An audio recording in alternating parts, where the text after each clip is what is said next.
এবার মেসিকে প্রকাশ্যে সমর্থন দিলেন গানার সেই আলোচিত তান্ত্রিক। 2026 বিশ্বকাপে কেপ ভার্দের বিপক্ষে আর্জেন্টিনা জয়ের পর সুর পাল্টেছেন ঘানার ভাইরাল তান্ত্রিক নানা কুয়াকো।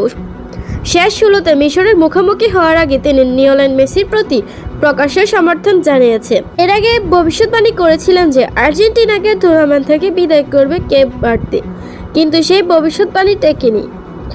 মায়ামিতে কেপ ভার্দেকে 3-2 গোলে পরাজিত করেছে আর্জেন্টিনা। ভুল ভবিষ্যৎবাণীর পক্ষে সাফাই গাওয়ার পরিবর্তে ইনস্টাগ্রামে আর্জেন্টিনা অধিনায়কের একটি ছবি দিয়ে তার উদ্দেশ্যে বার্তা পোস্ট করেন। বার্তায় তিনি লেখেন, আমি নানা কুয়াকো, তোমাকে আরও বেশি ভালোবাসি মেসি আমার ভাই। কফির শক্তি তোমার সঙ্গে থাকুক, শক্তি এখনো তোমার সঙ্গে আছে। ঘানার এই অত্যাধুনিক ব্যক্তিত্ব এবারের আসরের অন্যতম চরিত্রে পরিণত হয়েছেন। ইংল্যান্ডের বিপক্ষে ঘানার ম্যাচের আগে তিনি দাবি করেছিলেন যে হ্যারি কেনকে গোল করা থেকে বিরত রাখতে তিনি তার উপর জাদু করেছেন। ইংল্যান্ড ও ঘানার ম্যাচটি 0-0 গোলে ড্র হয়। তান্ত্রিক বলেছিলেন তিনি কেনকে মুক্তি দিয়েছেন এবং ইংল্যান্ডের অধিনায়ককে বন্ধু বলে অভিহিত করেছেন।